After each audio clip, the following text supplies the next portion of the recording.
Happy Monday, everybody. Hope you all had a good weekend. Mine was outstanding. So I thought I'd speak today about happiness. And I am capable of being happy, just in case, I'm just talking about depressing. I'm embracing happiness. I love it now. It's quality. It's the best feeling. It's free and it's free. Be happy. Be happy. Do the things that you love. I do things that I love. I write a bit of poetry. Cleaning my house makes me happy. Music makes me especially happy. Be around my son at the moment, especially at that age he's at now, where we're totally interacting and we are the crew. Me and my son, we're the gang. I don't need anybody as long as that little kid's by my side, because we are definitely the gang. So yeah, I'd just like to talk about happiness and how being sad makes you appreciate happiness even more. But I think you do need to be sad because you need that balance. Because if you wasn't sad, happiness would it be called happiness still? Would you actually be able to contemplate what being happy is if you didn't know what being sad was? So I think they're both as important as each other, but you don't want to skip the scales. Obviously being happy is quality. You want to be happy the majority of the time, but if you're too sad, it's hard work. But they're both important as each other, I think. So yeah, I the reason I'm doing this is because I went to my son's birthday party on Saturday, and they went to a place called my memory is awful. It's a rock climbing place indoors over Stratton somewhere, and I only see my son with me what he's like, and he's a pleasure to be around. He's so caring, he's funny, he's intelligent, and I'm honoured to know that kid. Do you know what I mean? It was 50% of me creating him, and I'm so glad that I did that. What I did that day in bloody Wales, because I just can't imagine life without him. It's so hard to think of life before him because he's all I know now. He makes me very happy without even trying. Just him bringing this presence around my house. He brings such a massive presence, and when he goes, that presence goes, and it's a bit shit, to be honest. It's crap. It's hard to get used to. He comes in and he just brings his magic, and the magic he brings to my flat is just absolutely amazing. He had a party, so I had a bit of an insight into what he's like with his mates. He's a popular kid. With his mates, that every sort of character's represented. They had the funny one, like the sort of hippie one that wore Doc Martens with the long curly hair. They had a brainy one, a sensitive one, a loud one. And Chase, he's plonked in the middle. He's right in that spectrum. He's not the loud, he's not quiet. He's sort of a good mix of everything, and he brings a lot to the table. I'm jealous because I love to. I'm too old, but I love to hang around with him. He's the sort of kiddie that you want to be around when you're a little kid yourself, because he's a ledge. And I hope he stays friends with those little kids for the rest of his life, because they love him and he obviously loves them, and he makes me happy. So yeah, I was watching them, and I was thinking, wow, that's the new generation. They're the next generation. They're the ones that'll be running the country in 20 to 30 years. And just watching them interact with each other, it's just so different from what I was like. Well, essentially, it's not. They're just a group of lads having a good time. Not a mobile phone in sight, no technology. They're just happy, rough and tumble, kicking my head in, having a fight with each other, getting up that, no technology at all, and no interference. And that's what kids do these days. I don't like when I hear about kids, they're playing FIFA, and I think, well, we'll go down the fucking field and play football. You're playing football on a bloody computer. Everyone's got access to a field. Just go down the field and have a kick about your mates, get dirty and that lot. I never understood that. So I was sort of reminiscing about when I was a kid, and I was happy. I've never always been miserable. I was quite happy growing up. I was a naughty little shit. So I grew up in a typical council estate called Aldine. Probably it gets a bit of bad press at the moment because there's a lot of break-ins and blah blah. But I think generally that's the way society's going at the moment. You're never going to get away with the car thefts or the knives. Unfortunately, that's the way the whole of the UK, the whole of the world's turning out. It's just changing. You know, there's more crime where people are getting bigger. They're getting influenced by music, and you know they're getting influenced by TV and the games, and that's just the way it is. And it's only going to get worse in case someone intervenes and stop it. But it's just a mammoth task at the moment. So yeah, Aldi. So growing up, I used to live next door to this Muslim family called the Akhtars. And I still see them. I will never forget them. I was a very lucky kid growing up with that family, and it annoys me a bit when people cuss Muslims, because they're a proper... They used to go to prayer, read the Quran and that lot, and whatever these fanatical Muslims are reading is definitely a different book from what the Akhtars are reading, because they are so peaceful. They are funny, they are off their head, but they had no sign of violence at all. And I speak to them, and they condemn what's going on in the world with all the... you know, just a few evil people that use that book and that religion as their scapegoat to do nasty things to people. And yeah, it's wrong. It really is, because they're a good reflection to me of what Muslims should be. So I never cuss the Muslims, because I know what a proper Muslim is. They're funny, caring people. So yeah, there was a group of us growing up. In Aldi, we had a good sense of a community, but before it got like really, really rough. It probably was rough back there, but you know, when I was so young, I was probably oblivious to it. So yeah, we used to do like the normal stuff that kids do. You know, sort of just play football down the park, getting chased. We used to love a decent chase, you know. There's a group of blokes and a lot of those in distance where they could hear us, but we could still run. Quite often we'd go, fuck off, and they'd run. And our hearts, you know, when you're with your mates getting chased, this quality, you're jetting around Aldine, left, right, and because we knew Aldine like the back of our hand, we was like mice. You know, we were scurrying everywhere. It was brilliant. And one of the best things is about getting chased is either your mates getting caught or you getting so close you can feel the bloke's hand at the back of your neck where he's so close and your adrenaline's pumping, and that's happiness for me. Well, it was. I ain't got chased for years. Or have I? No, I haven't. Touch wood.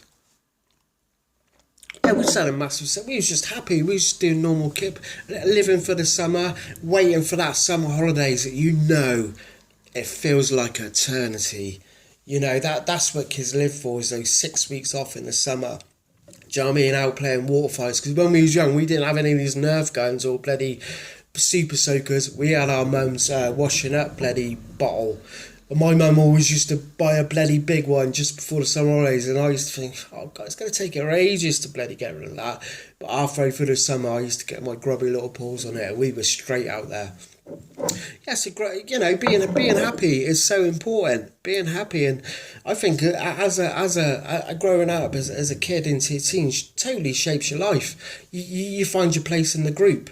You know, everyone's tussling for that sort of place in the group. Everyone has their leader who, I don't even know how they get there. It's normally the hardest one, isn't it? You know, the hardest kid's normally the leader. And then you got your joker. I was sort of always the joker, probably because I was the weakest. So I had to put my foot in the door without making people laugh. Scatty one. You know, always one that could run fast. Always one that was good at football. That was never me. You know, always one that good at sports. Always one that had a decent holiday and used to get tanned up. That was never me. You know, but yeah, I think it's important being happy when you're young. I with my son especially, I love him to be happy. I very rarely tell him off, purely because he's a good kid anyway. I've told him off very rarely, only when he's going to endanger his life, like sticking his bloody fingers in a plug socket and stuff like that. But I think it's important to let their mind grow before they realise that life's shit, you know, all the pressure of tests, you know, just work and just sort of, all that pressure, and they're so young, and I just let his mind go wild. I let him explore his mind, because he's happy when he does it, and I'm happy watching it, because that kid's mind is absolutely crazy. Some of the stuff he says is absolutely crazy. I absolutely adore him. So yeah, so as I got older, you know, now I've got out of that state, I tend to do things that makes me feel happy. And it's normally just jotting some poetry down. It might be a bit shit, but it makes me happy. But a lot of people would never get it, but it makes me happy. Cleaning my house makes me happy. Going for walks, going at Lawrence Woods, even like a little tipple with my mates, that makes me happy. And the more happy you are doing these things, the more you want to do them. And the more happy you are, the more open-minded you become, and you want to do more stuff. And it's the most amazing feeling, being happy. Especially when the sun's shining, it's just an unbelievable feeling. So hopefully I'm happy from now on. I do feel happy. I really do. I really, really do. I don't know what's come over me. Maybe it's I'm making the right choices. Maybe I've sort of stopped hanging around with the wrong people, stopped doing the wrong things. But it's all sort of slotting into place for me now, and I'm very happy. And I at the moment, I just can't get enough of my son. I really can't. At the moment, it's just me and him. I go to work, I come home, and at the weekend, it's just me and him. Whether we go out or, we even just laying in bed watching The Simpsons, eating junk food. There's the best time of my life. At the moment, this year is leading up to something massive for me, and I really hope my son's going to be part of it, because I just want his brain to grow, because that kid, he's capable of absolutely everything. When you're a kid, you got the world at your feet, and you don't even know it. There's that saying that youth falls wasted on the young, or something like that, and it's true, because before you know it, you're 40. I remember when I didn't realise how old I was getting, and I was about 33 years old. And I remember it really clear. I don't know what happened. I was in bed, and I was just thinking. I thought, I'm 33, and I thought, you can't be. And I was like, yeah, you're 33, Craig. I was like, what? And I just thought, where did all those years go? Where did they all go? Last time I probably thought about life like that, I was like 14, 15, and you look in the mirror and we're all getting old. I've got a bit grey, got a few wrinkles and shit, my eyesight's crap. I even have to, if I drop something, I even have to think about picking it out because my back's killing. Back in the day, if I dropped something, it'd be like, whoom, like that. So yeah, as you're getting older, it's more important to be happy, and I think that generally everybody I know, and you need to be around happy people because it brings something new to your table. My friends, they're very happy, and some people I know always look on the good side of life. I've got a couple of mates, and they never badmouth anybody. They're always really, really positive, and that's the people you want to surround yourself with, because it rubs off on you. If you're with a positive person, generally it's great. They're normally funny, they're upbeat, they just have a completely different view on life. And unfortunately, I know a few people that sort of, I know a couple of people that have got quite a lot in their life, and that they don't really, really appreciate it. I've just started appreciating it now, but they got a lot more than a lot of people, and they're not happy because they want more. And I just think, God, if I had what you got, I'd be over the moon. My job done for me. That's it. I wouldn't want that much more. But some people don't really see what they've got. It's half full, half empty sort of thing. Whereas happy people, just look at half empty because there's more to bang in there, make them more happy, get on with life. And it's funny how people, view life. So basically, I just want everybody to be happy, enjoy their life. Summer's coming along. We're on the verge of it. I can smell it. The little, all the little buds on the trees and that, like the little squirrels, and or you look around and the daffodils and the smell, and staying up later. It's all there. It's all slotted into place, and summer's on its way, and I just can't wait. I can't wait to see what adventure I'm gonna have this summer, because me and my son, we're gonna absolutely smash it this year. Even just going out, being happy doesn't cost money, and I always thought it did. Because I never really had money. I was wasteful with it. I used to spend it on going out, and that's not what to do with it, because it's a bottomless pit and it just drains you. But with me and my son, I can just buy like a packet of crisps and make a few sandwiches and go to Lawrence Woods. We can stay up there all day and we are happy. So happiness is a feeling that doesn't cost anything. You just need to be around the right people at the right time, and you can feed off them people. So yeah, so sorry for rambling. It probably didn't make sense, but I just thought, I'd say happy Monday. Have a good week if I don't do another vlog. And yeah, just enjoy it and grab the moment. We've only got one bite of the cherry. We've only got one crack at this life. And I think about it, the chances of us actually being here is monumental. And we never see that. I never see it. But when you look at the chances of we made it, we was that little sperm, and there was millions of them, and we was the best swimmers, and we made it, and the chances of that are unreal. So we need to embrace it. We really did. And I never used to. I used to think shit. But I'm a one in a million, and we're all unique. Thinking how many people on this planet, and there's only one Craig Applin. No one looks like me. No one sounds like me. Well, they do, but when they put them all together, no one's got a personality like me. We are all unique, and we need to be very, very thankful. So, be happy.